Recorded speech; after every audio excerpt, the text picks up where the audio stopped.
Alors, j'aimerais prier ce matin. Après, on va commencer. Prions ensemble. Alors, Seigneur, merci, Seigneur, pour ta parole. Merci, Seigneur, que ta parole, on puisse la lire. Seigneur, merci que ton esprit puisse nous diriger, à augmenter notre amour pour toi, augmenter notre compréhension de ta parole pour qu'on puisse t'adorer davantage.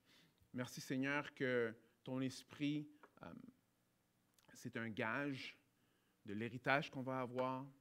Seigneur, un premier fruit de la moisson qu'on va avoir, qu'on va te voir face à face. Merci, Seigneur, que ton esprit est réel, il est vrai dans notre vie. Seigneur éternel, on peut s'appuyer sur lui et on peut lui faire confiance. Seigneur, on prie pour les grisés. Je te prie qu'ils puissent tous guérir du COVID. Seigneur, on prie que les filles puissent ne pas l'attraper. Seigneur, on prie pour Mireille. On prie pour sa mère. Seigneur, je te prie de lui faire du bien pendant qu'on est en train de parler en ce moment, que tu puisses supporter la famille dans ces temps difficiles et que, Seigneur, ta main, Seigneur, puisse être évidente pour eux, sachant que tu es avec eux, tu ne les as pas lâchés, même si les temps sont difficiles. Seigneur, je prie pour l'Église.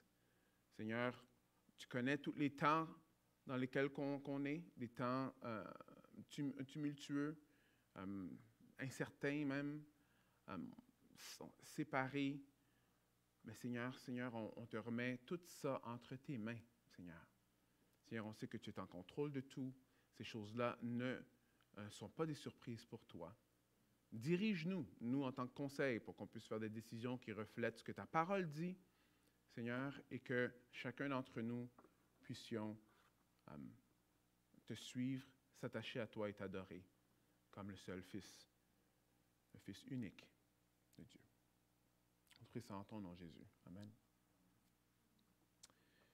Alors, ce qu'on va faire pour les 2 prochains dimanches, les 2 prochains dimanches, on va terminer notre série qui s'appelle « Qui est le Fils ».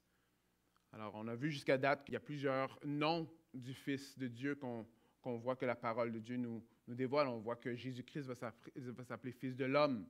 Alors, ça, c'est des prédications qu'on a fait dans le passé. Si vous voulez, vous pouvez aller, si vous voulez plus d'informations sur ça, vous pouvez aller dans la chaîne YouTube et toutes les vidéos sont là. Fils de l'homme, on a vu que Fils de l'homme, oui, ça représente que Jésus-Christ, son humanité, mais pas seulement ça, ça représente aussi le personnage messianique qui est présenté dans Daniel 7 et que Jésus-Christ souvent est en train de se donner ce nom-là à lui. Avec Jannick, on a vu fils de David, on a vu fils d'Abraham. Aujourd'hui, on va voir le fils de Joseph et de Marie et la semaine prochaine, on va voir le fils de Dieu. Alors, est-il important que Dieu vienne en forme humaine? Parce que si on y pense, Dieu n'aurait-il pas pu ouvrir les cieux et nous montrer qui il est, ou parler du ciel et que tout le monde entende sa voix, même si ça s'est déjà passé et personne n'a rien compris, il pensait que c'était des tonnerres, mais est-ce que c'est important que Dieu vienne en forme humaine? Alors ça, c'est la question que je vais essayer de répondre ce matin. Vous vous rappelez la transfiguration? Et s'il est venu en forme humaine? On sait qu'il est venu en forme humaine.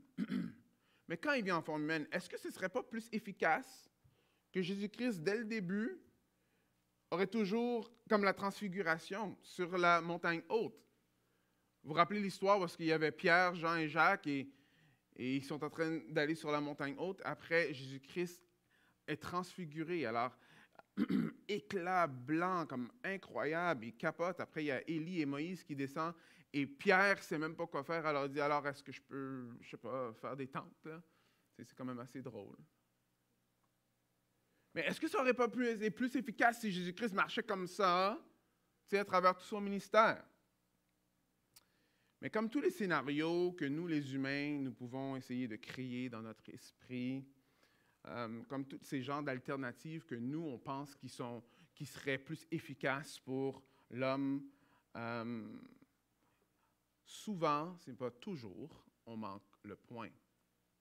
Parce que même Jésus lui-même va dire ceci. quand il descendait de la montagne. Regardez dans Matthieu 17, 9. Comme il descendait de la montagne, Jésus leur donna cet ordre: ne parlez à personne de cette vision jusqu'à ce que le Fils de l'homme soit ressuscité des morts. Alors Jésus lui-même, après la transfiguration, explique aux disciples qu'il est ici pour une autre raison. Attendez. Il y a quelque chose de plus grand que même ce que vous avez vu qui doit être accompli. Ce n'est pas juste de voir des choses miraculeuses et incroyables. Il y a plus que ça. Il y a plus que ça. Alors, la distinction entre le christianisme et toutes les autres religions, dans le fond, revient à une seule chose, dans le fond. Que Jésus-Christ est 100% homme et il est 100% Dieu. Qu'il est 100% homme et qu'il est 100% Dieu. Les musulmans croient qu'il est un prophète, qui croient qu'il est un humain qui n'a jamais péché. By the way, croient que Jésus-Christ n'a jamais péché. Pas Mohammed, mais en tout cas, on ne va pas rentrer dans ça. Les enseignants, le consensus populaire, c'est oui, Jésus-Christ avait des bonnes morales, c'était un bon gars. Les témoins de Jéhovah vont penser que non, Jésus-Christ, lui, c'est un ange. Ou les Mormons ou les frères maçons vont dire, well, c'est un Dieu, mais parmi tant d'autres dieux. Ce n'est pas un Dieu plus spécial qu'un autre. Parce qu'à la fin de la journée, si tout le monde va devenir des dieux, Jésus-Christ est juste un Dieu parmi tant d'autres dieux. Gandhi va voir que Jésus-Christ est révolutionnaire, au point que lui, il va faire de la révolution, mais par la non-violence. Et le vaudou va voir que Jésus-Christ est un magicien qui est puissant. Un magicien qui est puissant. Alors, toutes ces positions-là peuvent être résumées dans deux positions historiques qu'on voit qui sont hérétiques. C'est l'ébionisme et le docétisme. L'ébionisme qui veut dire que Jésus-Christ est juste un homme. Alors, je ne sais pas combien de fois que vous avez déjà entendu ça. Non, regarde, Jésus-Christ est juste un homme. L'affaire de Dieu, c'est les chrétiens qui l'ont inventé plus tard. Ou il y en a qui vont même dire que bon, c'est Constantin au Conseil de Nice dans les années 300 que ça a été inventé. Mais que Jésus-Christ est juste un homme. Qui est une idée qui est quand même très acceptée aujourd'hui. Le docétisme veut dire que Jésus-Christ, dans le fond, il était seulement esprit. Alors, au début du 1er siècle, même quand on est en train d'écrire la Bible, on voit qu'il y en a qui disaient que le corps était mauvais et l'esprit était bon. Alors, il fallait séparer le corps et l'esprit. Regardez, il y a un petit article qui s'appelle « Les lois spirituelles ». Ils vont dire ceci, il y a une question qui est posée. Et il faut mourir ou vivre une expérience proche de la mort pour éprouver la conscience d'être un esprit et non pas un corps? Après, la personne va répondre non. Vous avez tous la capacité de vous séparer temporellement de votre corps. Et il en est ainsi, inconsciemment, dans une étape du sommeil. Mais il y a des gens qui sont capables d'induire cette séparation de manière consciente grâce à certaines techniques de relaxation. Les voyages astraux prouvent que la conscience n'est pas liée au corps. Alors ça, quand on va dans des pensées un peu plus ésotériques ou des choses comme ça, c'est quand même assez très courant dans la société, spécialement ici au Québec. On aime ce genre de pensée-là. Alors, des fois, on va être dans des conversations avec certaines personnes et on va utiliser les mêmes mots. Alors, on va dire, ah oui, moi je suis l'esprit aussi. Toi, tu suis l'esprit? Mais ils veulent dire quelque chose de complètement différent de ce qui est écrit dans la parole de Dieu. On peut même voir dans certaines traditions qui sont un peu magico-religieuses, où est-ce qu'il y a beaucoup de magie dans la société. Que quand ils pensent à Jésus-Christ ou quand ils pensent à ce que Jésus est, dans le fond, c'est juste un grand magicien ou un esprit très fort. Encore, ça se lie beaucoup avec les pensées de docétisme. Ou bien quand on est dans une société qui prône que la science, c'est la science infuse. La science est assez infuse. Nice. Alors, ben finalement, comme les miracles n'existent pas. Alors, si les miracles n'existent pas, alors Jésus ne peut pas être Dieu et homme. Alors, ça ne fait aucun sens. Right? On est même allé jusqu'au point, certains sont même allés jusqu'au point d'enlever tout ce qui est miraculeux dans la Bible. Okay? Pour être capable de bien comprendre ce que Jésus-Christ est en train de dire. À titre d'information, faites ça et vous n'allez rien comprendre de ce que Jésus-Christ est en train de dire. Alors non, alors nous, ce matin, nous cherchons le Fils, right? Le Fils de Dieu. C'est intéressant l'idée que Jésus-Christ était... Il y en a qui pensaient même que Jésus-Christ était juste un esprit. Alors lui, il n'était pas lié à la chair. C'était un esprit qui était là et que les disciples ont vu un esprit tout le long. Parce que Jésus-Christ, si la chair est mauvaise, alors lui, il ne peut pas avoir une chair. Mais regardez comment que Jean refute ça dans 1 Jean 1:1. Alors, nous vous annonçons un message de celui qui est la vie. Nous vous annonçons ce qui était dès le commencement. Écoutez bien, nous l'avons entendu, nous l'avons vu de nos propres yeux, nous l'avons contemplé. Juste ça, ça aurait été assez, hein? Mais regardez ce qu'il dit. Et nos mains, quoi, l'ont touché. Nos mains l'ont touché. On le sait avec Thomas. Il a touché le corps de Jésus ressuscité. Touché le corps de Jésus ressuscité. Alors, la parole de Dieu nous montre que Jésus-Christ est 100% homme et 100% Dieu. Si moindrement votre conception de Jésus-Christ n'inclut pas 100% homme et 100% Dieu, ce n'est pas le Jésus qui est présenté dans les Écritures. Ce n'est pas le Jésus qui est présenté dans les Écritures.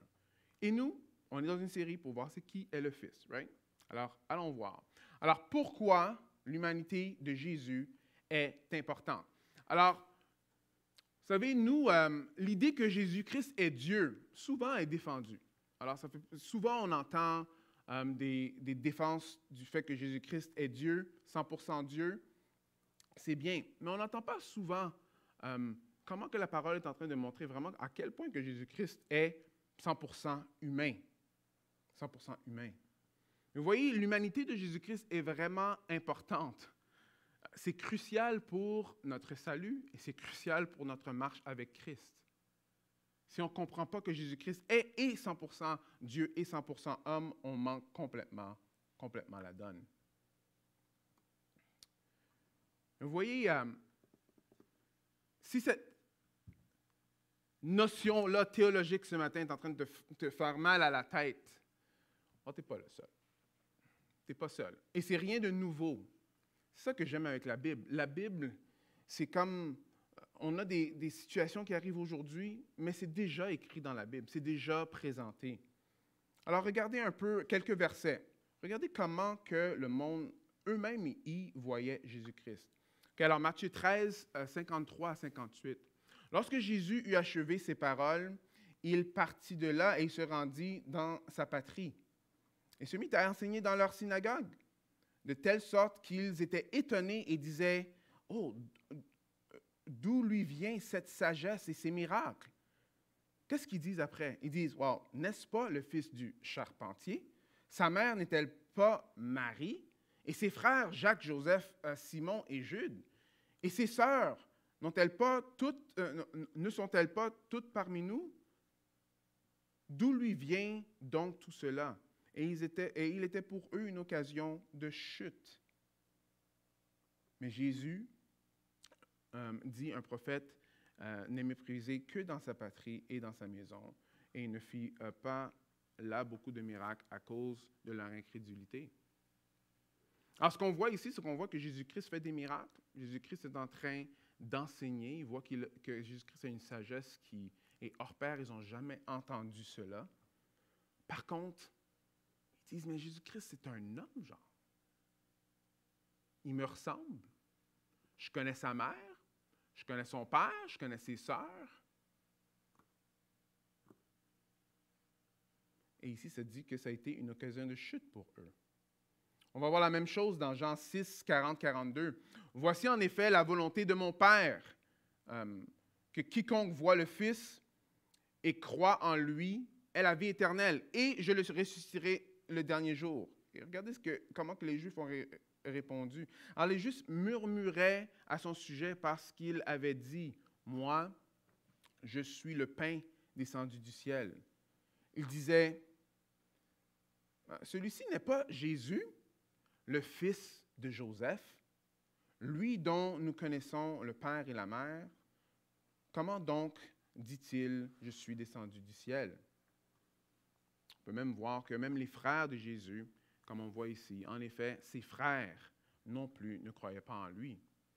Alors, si c'est difficile pour vous de concevoir que Jésus-Christ est 100% homme, 100% Dieu, vous n'êtes pas les seuls. Parce que même dans ce temps-là, sa famille, ses frères ne croyaient pas en lui. Et les Juifs, quand ils parlaient, ce qui leur dérangeait le plus, c'est parce qu'ils disent, wow, Jésus-Christ est un homme comme nous. Pourquoi il dit qu'il vient du ciel? Qui est-il pour dire ces choses-là? Et on voit même que le fait que Jésus-Christ était homme était une pierre d'achoppement, était une barrière pour eux de croire. De croire. Titre d'information. Dans toutes ces situations-là, Jésus-Christ a fait des miracles. Jésus-Christ a prêché la parole d'une façon super sage, comme lui il le fait. Là. Il savait qu'il y avait quelque chose de spécial avec lui, mais qui dit qu'il vient du ciel, attention, tu es juste un homme. C'est juste un homme. C'est comme ça qu'il voyait les choses. Un charpentier, un homme ordinaire. Mais vous voyez, l'idée de Dieu qui vient parmi nous, des fois, ça va heurter plusieurs d'entre nous parce que Jésus-Christ est ordinaire. C'est un homme, il est né en tant qu'enfant. Tu sais, sa mère a pris soin de lui. En tant que bébé, on voit même une situation où est-ce que Dieu va parler à Joseph de sortir de où est-ce qu'il est pour aller en Égypte parce que Hérode veut tuer les bébés. Mais ce n'est pas Jésus qui se lève là, de la crèche pour aller en Égypte. C'est ses parents qui le prennent avec lui parce qu'il est bébé. Alors l'idée, c'est quoi ça? Comme Dieu qui est dépendant en tant qu'enfant. Oui, on voit ça. Jésus-Christ est vraiment 100% homme. Vraiment 100% homme. Vous savez, les musulmans, eux, ils boquent là. Ce n'est pas seulement les musulmans, il y en a plusieurs d'autres qui font ça, mais l'idée que Jésus-Christ, lui, il sortirait d'une femme. Il dit, Dieu qui sort d'une femme, c'est le plus gros blasphème que tu peux dire. Comme Dieu ne s'abaisserait jamais comme ça. Pour eux, Dieu est trop fort et trop puissant pour devenir un homme. Mais est-ce que ça se serait restreindre Dieu? Je vous lance juste cette question-là comme ça. Jésus pleurait. On voit que Jésus était fatigué quand il va voir la femme samaritaine dans Jean 4. Il était fatigué. Il était fatigué. Il ressemblait à un homme. Parce qu'elle, quand elle l'a vu, elle a vu qu'il était un Juif. Elle a dit, pourquoi Juif, tu me parles à moi? Un étranger. On a vu qu'il est vulnérable. On a vu qu'il pleurait. Une autre chose qu'on voit, c'est qu'il grandit en connaissance. Mais est-ce que Dieu est comme, genre, il ne connaît pas tout? Regardez. Luc 2,40 va dire ceci. Or, le petit enfant grandissait et se fortifiait. Il était rempli de sagesse et la grâce de Dieu était sur lui. Luc 2,52 va dire, et Jésus croissait, quoi? En sagesse, en stature et en grâce devant Dieu et devant les hommes. Alors, on voit ici que la façon que le Fils de Dieu qui vient, Dieu qui prend forme humaine, il prend vraiment forme humaine et il est vraiment humain. Il est humain à 100%. Il y a juste une chose qui est différente avec Jésus-Christ et nous, c'est que Jésus-Christ n'a jamais péché. Il n'a jamais péché. Et ça, c'est la clé qui va faire toute la différence. Pourquoi est-ce que Jésus-Christ, qui n'a jamais péché, est tellement crucial pour nous, pour notre salut et pour notre marche avec Dieu? Alors, OK, mais est-ce que l'humanité de Jésus-Christ est importante? Allons voir quelques versets. Raison 1, Je vais le prendre dans Galates 4, 4 et 5. Voici ce que ça veut dire. Ça dit ceci. Mais lorsque les temps furent accomplis, Dieu a envoyé son Fils, né d'une femme, né sous la loi, afin de racheter qui était sous la loi pour que nous recevions l'adoption.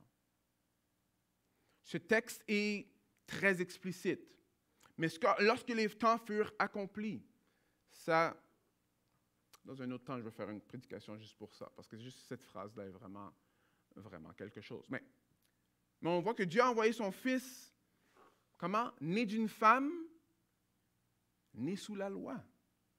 Pourquoi? Afin de racheter ceux qui étaient sous la loi, pour que nous recevions l'adoption. Voyez, pour être adopté comme enfant de Dieu, oui, Dieu, on peut l'appeler notre Père d'une certaine façon, parce qu'il a créé chacun d'entre nous, oui. Mais la parole est très claire. Pour être enfant de Dieu, il faut qu'on soit né de nouveau. Pour être enfant de Dieu, il faut que Jésus-Christ soit mort pour nos péchés. Il faut qu'on mette notre confiance en celui qui est mort à notre place. Ici, pour recevoir l'adoption, on voit ici très clairement qu'il fallait avoir quelqu'un qui, né sous la loi, accomplit la loi, et meurt à notre place.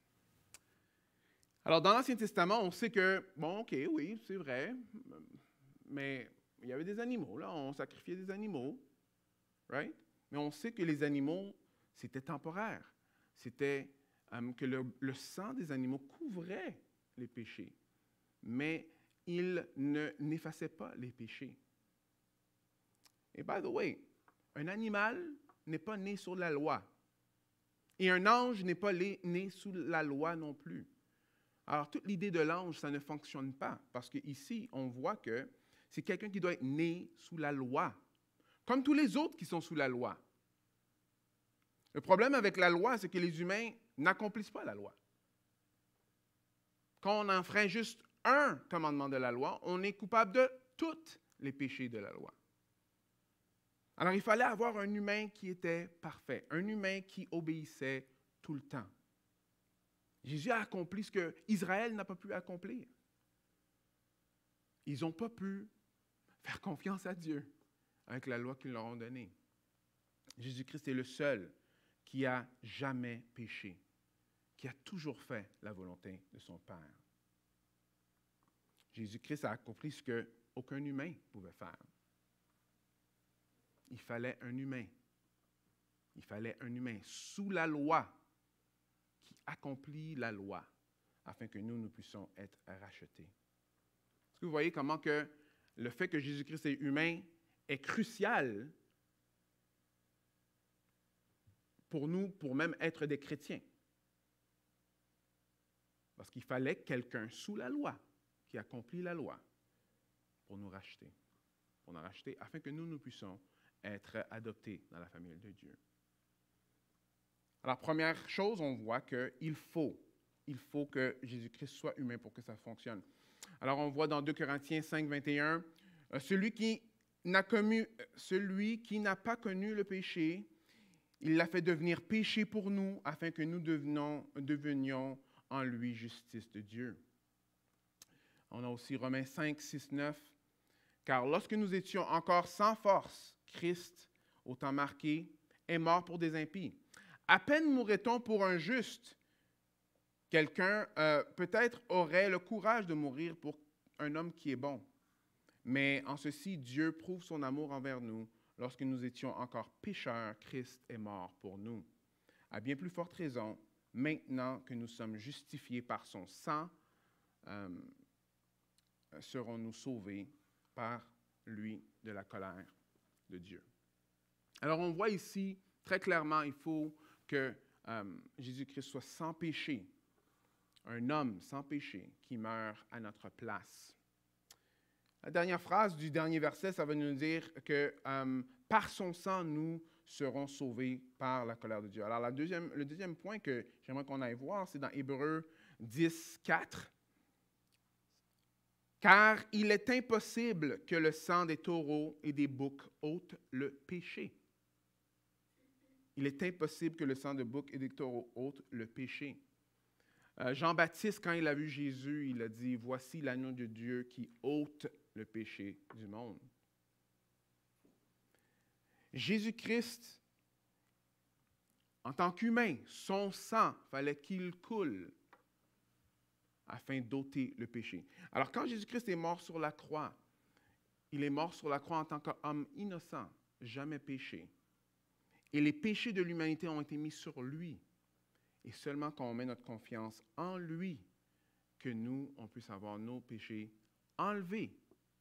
Il nous considère sans péché, sans tache, saint, irréprochable, à cause de ce que Jésus-Christ a fait.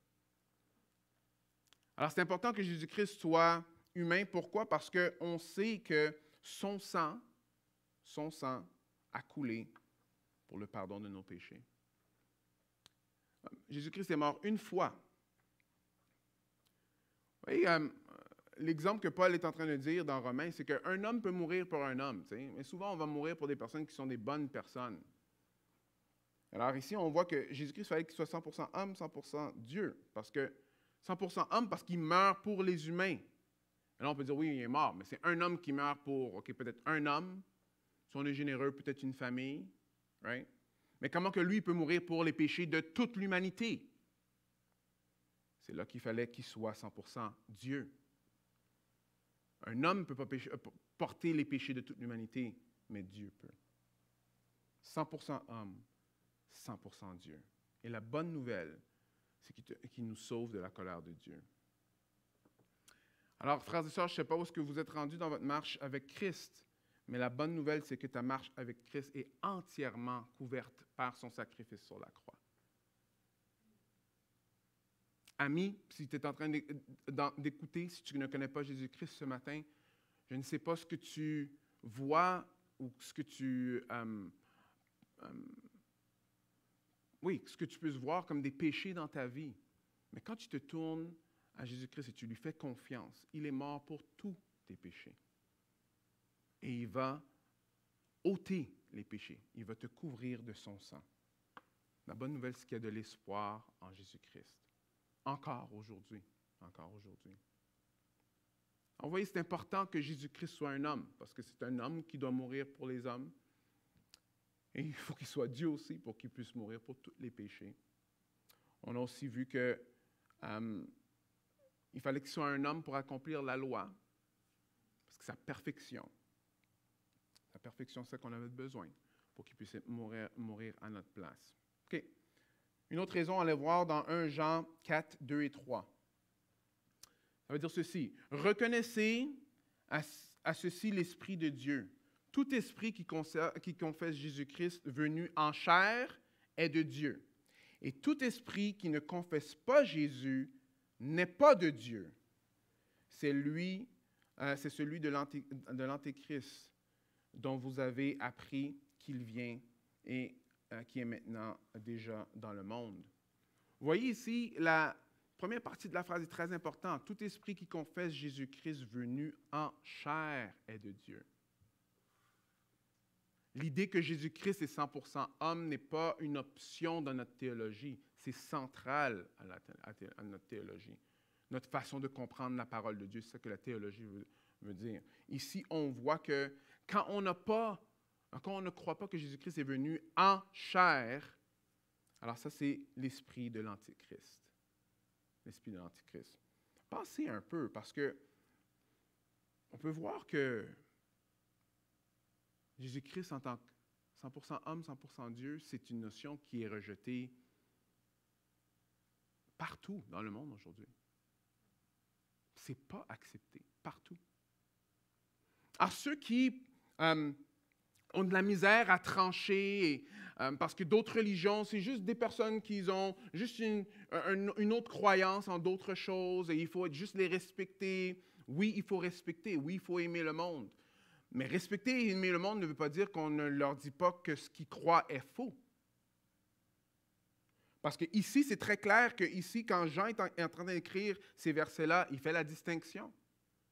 Ceux qui croient que Jésus-Christ est venu en chair sont de Dieu. Et ceux qui ne croient pas ça viennent de l'Antichrist. L'Antichrist, le contre-Christ. Il ne faut pas avoir peur de faire de laisser la parole mold. C'est quoi le mot que je cherchais? Hein? Oui, façonner notre esprit. Et aimer quelqu'un ne veut pas dire être d'accord avec la personne. Aimer quelqu'un, c'est aimer. Parce que Jésus-Christ, lui, il nous a aimés quand nous, on était ses ennemis. Alors, il ne nous a pas aimés juste pour être d'accord avec nous. Non, il nous a aimés même quand on était ses ennemis. Alors, des personnes peuvent ne pas croire dans la vérité. Et c'est important qu'on comprenne que la vérité, il y a juste une vérité. La vérité est exclusive. La vérité n'inclut pas plein d'autres vérités. Alors, ces versets-là, c'est important. Si dans votre cœur ou dans votre esprit, vous luttez des fois avec ça, lisez la parole de Dieu et laissez-la façonner votre esprit. Et vous allez voir qu'on ne peut pas avoir 4 vérités. Il y en a une. Jésus-Christ dit que je suis le chemin, la vérité et la vie. Nul ne vient au Père que par moi. Regarde, ce n'est pas moi qui ai inventé cette phrase-là. C'est Jésus-Christ qui l'a dit. Il a dit « Nul ne vient au Père ». Nul, ça veut juste dire, nul veut dire juste, que c'est pas juste les chrétiens, là, c'est tout le monde qui croit dans une force, là. C'est ça qui est écrit? Non. Nul ne vient au Père que par moi. Pourquoi? Parce que Jésus-Christ est la vérité. Jésus-Christ est le chemin. Et Jésus-Christ est la vie. C'est ce même Jésus-Christ-là que si on retourne un peu, il y a quelques minutes, qui nous donne de l'espoir parce que lui, il est venu en homme et il est mort à notre place. C'est ce même Jésus-Christ-là il a obéi la loi à 100% et il est mort à notre place afin que nous, on puisse être des enfants de Dieu. C'est le même qui nous dit qu'il faut croire qu'il est venu en chair. Alors, dernier point, même s'il y a plein d'autres points, parce qu'il y en a beaucoup, là, qui peut montrer comment que l'importance que Jésus-Christ est humain. Alors, vous voyez, le terme fils de Joseph et fils de Marie, quand on lit un peu dans la parole, on va voir que quand le monde l'utilisait, ce n'était pas un compliment. C'était dans le fond pour dire, écoute, arrête de parler ou faire ce que tu es en train de faire, tu es un gars ordinaire. Tu sais. C'était pas un compliment. C'était pas un compliment. Par contre, quand on le lit, on peut comprendre que le fait que Jésus-Christ est fils de Marie et qu'il est fils de Joseph, c'est crucial pour nous. Regardez un peu un autre aspect de ça dans Hébreux 4,15, qui va dire ceci. « Car nous n'avons pas un souverain sacrificateur incapable de compatir à nos faiblesses, mais il a été tenté comme nous à tout égard, sans commettre de péché. » Jésus-Christ est 100% homme. Jésus-Christ, il a été tenté comme nous. Il était pauvre, il n'avait pas beaucoup d'argent. Jésus-Christ était plein d'émotions. Est-ce que certains d'entre nous, on peut voir des fois qu'on est un peu émotionnel? Ça arrive? Levez la main à la maison pour ceux qui sont émotionnels. Si la personne à côté de toi est émotionnelle, n'a pas levé la main, regarde-la. Il a été tenté. Il a été tenté, mais il n'a jamais péché. Chaque humain qui suit le Seigneur comprend la tentation. La tentation est là. Des fois, on pense même que la tentation est omniprésente ces jours-ci. Si on va sur la télévision, il y a de la tentation. Si on va sur YouTube, ça veut dire qu'on va choisir ce que nous, on va regarder. Bon, il y a des annonces qu'il y a de la tentation. On est avec du monde, il y a de la tentation. On est dans le parc, il y a de la tentation partout. Jésus-Christ a été tenté. Jésus-Christ a été persécuté. Il a été rejeté. Tu sais, Isaïe dit qu'ils l'ont regardé et ils ont pensé de lui comme il était de rien du tout. Celui qui les a créés. Il n'avait pas l'allure pour attirer les regards, là. Il a eu de la douleur physique. Le film de Mel Gibson, la Passion du Christ, je vous le suggère. Les enfants, peut-être quand vous avez 18 ans. Mais le film montre comme c'est quoi une crucifixion. Et l'accent de Mel Gibson, c'est vraiment sur la souffrance physique de Christ. Alors, c'est bon. En même temps, je pense que c'est aussi la partie qui est faible dans le film, mais c'est correct. On peut voir que Jésus-Christ est en train de souffrir physiquement. On sait qu'on l'a arraché la barbe. On sait que quand on le flagellait, c'est pas juste une petite ceinture, là. Il y a des morceaux de métal, ça arrache la chair. On le met sur la croix, c'est agonisant. Alors on voit qu'il était fatigué. Es-tu fatigué de la pandémie? Non, Jésus-Christ était fatigué. Jésus-Christ dormait. Et ultimement, on sait que Jésus-Christ est mort. Jésus-Christ est mort sur la croix. Jésus-Christ est mort sur la croix. Mais ce verset-là, c'est un verset qui donne beaucoup d'espoir, en tout cas pour moi.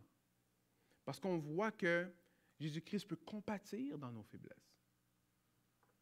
Il peut compatir dans nos faiblesses. Si moindrement, tu as déjà souffert dans ta vie, tu peux savoir que souvent, quand tu vas regarder autour de toi, si tu penses ou tu sais que le monde autour de toi n'a pas souffert comme toi, c'est très difficile pour que quelqu'un puisse venir te parler. Parce que dans ton esprit, tu es là genre, ouais, mais comme... Je sais que tu dis des choses qui sont vraies, mais tu ne comprends pas ce que je suis en train de vivre. Comme moi, j'ai vraiment mal, comme tu n'as jamais eu mal. Oui. Mais ici, ce verset-là nous montre qu'on a un sauveur. On a un Dieu qui est compatissant. Pourquoi? Parce que lui, il est 100% humain et 100% Dieu. Es-tu isolé? Oh, Jésus-Christ a été isolé de son Père. Aujourd'hui, dans la pandémie, on se sent isolé, on se sent tassé de côté. Mais rappelez-vous que Dieu, il comprend ça. Il comprend notre situation. Es-tu déprimé? On sait que Jésus-Christ agonisait dans le jardin de Gethsémani. Il agonisait au point d'aller même à suer du sang. Jésus-Christ comprend. As-tu été blessé? Que ce soit pour l'Église, par des personnes à l'Église ou des personnes dans ta vie, ta mère, ton père. Jésus-Christ a été trahi par l'un de ses proches. Jésus-Christ a été abandonné par les plus proches, ses amis, ses frères. Souffres-tu dans ton corps? Je sais que plusieurs dans l'Assemblée souffrent dans leur corps. La bonne nouvelle que j'aimerais dire ce matin, c'est que Jésus-Christ était 100% homme et 100% Dieu. Il a souffert dans son corps. Il comprend ce que tu es en train de vivre.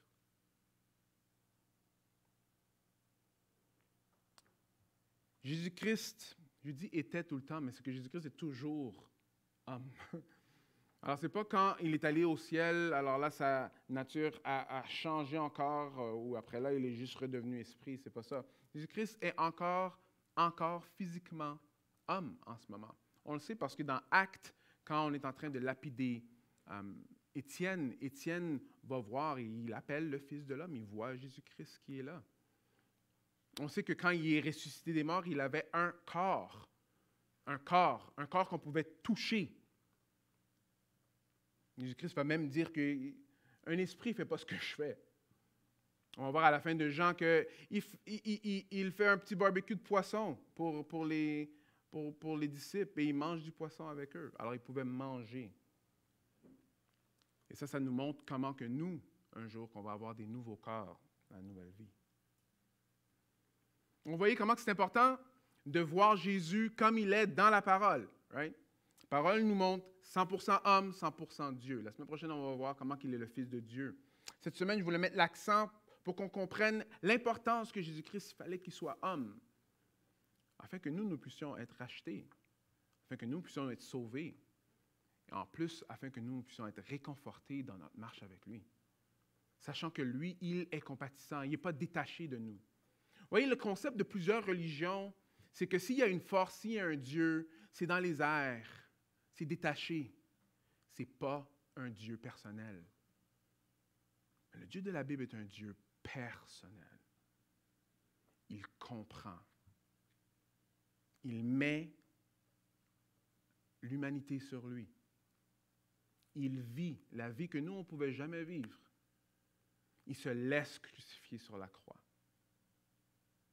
Vous savez, dans Philippiens 2, ça dit qu'il s'est abaissé. Il s'est humilié pour nous à la croix jusqu'à la mort, afin que chacun de nous puissions avoir la vie. L'espoir ce matin, c'est que oui, Jésus-Christ est 100% homme. Mais grâce à ça, on peut avoir la vie éternelle. Grâce à ça, on peut avoir un Dieu qui nous comprend profondément. Alors, qui est le Fils? Qui est le Fils? Il est 100% homme, 100% Dieu. As-tu besoin de ce Fils? Pas du Jésus, peut-être que tu t'es fabriqué dans ta tête, le Jésus de la Bible. Et si tu as besoin de lui, la bonne nouvelle, encore une fois, c'est qu'il ne rejette personne. Personne qui vient vers lui. Prions ensemble. Ô Seigneur éternel, merci pour ton plan qui surpasse notre entendement, Seigneur. Il n'y a pas d'humain qui aurait pu penser à cette parole qui est là. On sait que ton esprit est celui qui a écrit la parole de Dieu. Ton esprit qui a spiré à travers les hommes la vérité que tu voulais que nous, on ait aujourd'hui, pour qu'on puisse comprendre tout ça. Dieu, tu es venu en tant qu'homme, 100% homme, 100% Dieu, afin que nous puissions être rachetés. Seigneur, on veut juste te glorifier, Seigneur. Je te prie pour n'importe qui entend ce message. N'importe qui entend ce message. Si tu ne connais pas ce Fils, si tu ne connais pas Jésus, ce que Jésus-Christ nous montre, et à travers les versets que j'ai montrés, là, tu peux faire rewind, là, aller voir les versets, lis-le. Tu vas voir clairement que Jésus-Christ, lui, il est mort pour nos péchés. Ce que lui, il a fait, tu ne peux pas le faire toi-même. Pour ceux qui sont découragés, pour ceux qui sont fatigués, Jésus-Christ est avec vous. Il comprend. Je prie ça en ton nom, Jésus.